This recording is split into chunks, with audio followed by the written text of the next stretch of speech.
And hey guys, it's me again. Today I'm going to be reacting to Razor Fist's Elric of melnibone. So if you excuse me, I may have to adjust it so y'all can see it. So I'm going to do 2 videos onto this. Then after those 2 videos will be uploaded soon enough, then I'm going to be reacting to Solomon King, which is going to be a 2-part video. So let's get started.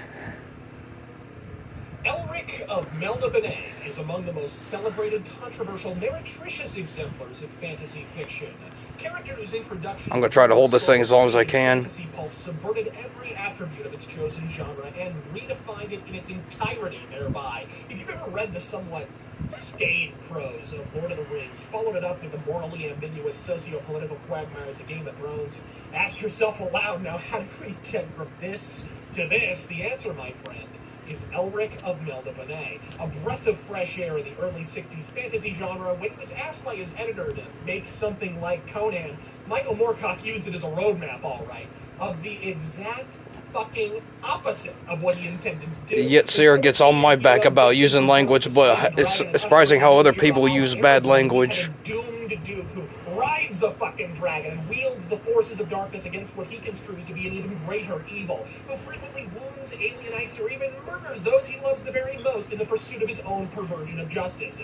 Creature of chaos, consigned to the cause of law at the aberrant whim of a vengeful god. The result was the birth of what today is known as dark fantasy. The character's chronology can be a bit on the impenetrable side, so instead of a top 5 ranked in order of my personal preference, these stories will serve as a primer, each in the order I would personally suggest you consume them. I will do my damnedest to restrict myself to comic stories alone, but with a few essential stories still awaiting adaptation, I promise nothing. So, let us brandish our rune swords in unison and dive dick deep into the grit, the grimness, and the majesty and tragedy of Elric.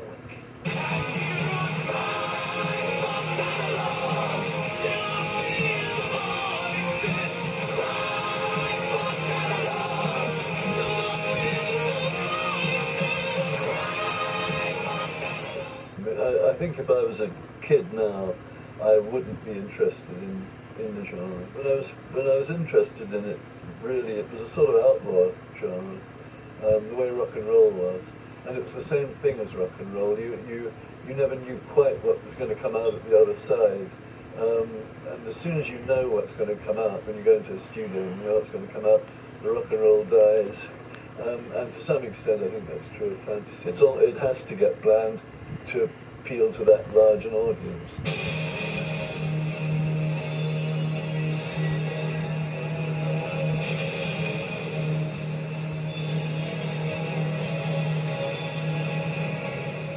Between its predilection for fantasy and cyberpunk, mature presentation, and overall heterogeneity of genre, the French comic industry is a bit like manga, only with better art, writing, sales, variety of subject matter, and just to really throw people off, it went ahead and did everything I just mentioned fucking first. As I've displayed my long-abiding boner for bande dessinée on too many occasions to count, I'm asked frequently to recommend French comics accordingly. And while you'd need to head on over to the light blue column on the Abacus to count the Franco-Belgian badassery in my personal comic collection, as of 2014, I would unabashedly begin with this book right here.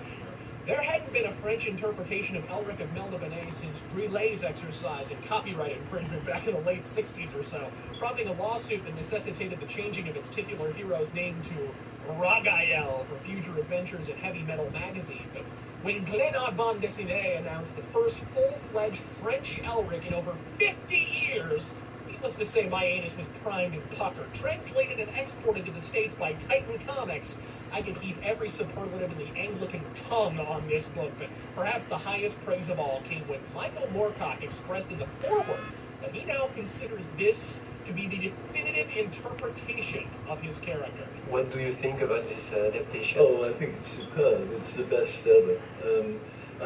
I secretly always hoped that a BD of Elric would be done in France, because one of the first ever done was by Philippe Druillet, which was, although very fantastic and impressive, didn't have a great deal to do with the story.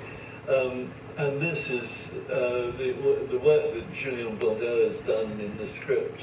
He has adapted the script, he's made it his own, and he's put his ideas in as well as mine, and the ideas are better. They're ideas that if I was writing it now, I would be very glad to put into the story. I mean, I wrote it when I was 20. And disagree, I do fucking not. If you want to get into this character, get your fluted flesh digits on this hardbound boner factory right the fuck here. Dazzling, resplendent illustrations coupled with a unique reinterpretation of the original Moorcock text, a streamlined narrative with an unparalleled emphasis on the decadence and cruelty of Elric's melnibonean race. This is the ideal adaptation of the first Elric novel, which is actually a prequel written after the fact, but that's a labyrinthine chronology rant for another video. You're introduced to the Pale Prince of the Twilight Empire of Melnibone, a cloistered society in decline, so balls deep in divination and the dark arts they can scarcely muster themselves for conquest or trade. The thin-blooded albino emperor is frail, reliant on mutagens, elixirs, and occult bloodletting rituals to sustain his waifish frame, but his mastery of swordcraft and at least light elemental sorcery is without peer, which he'll use to great effect as he ventures out into the wild world to earn renown as the White Wolf, a supernatural soldier of fortune. Stop me if you've heard this one before. But in this origin story, there's little of that. Merely a wide-eyed idealist who believes his people can and should be better, challenged by his cousin, rival, and renowned sorcerer Irkun for the ruby throne he loathes. Now, arguably the most important and distinctive narrative conceit in the entire series is not even present in this graphic novel, yet you will be rapt regardless. I guarantee it. The ruby throne rules.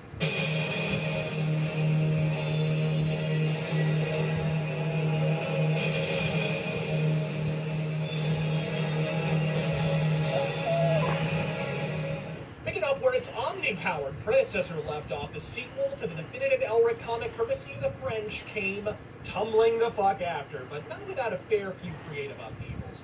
Julien Blondel brandishes the poison pen once more, much to the comic's benefit, but not quite to completion. Details are hazy, not least of which because they're almost exclusively in fucking French, but some manner of disagreement with management and the creative team materialized partway through the piece, and this was finished by Jean-Luc Cano, a writer gamers might recall from Life in...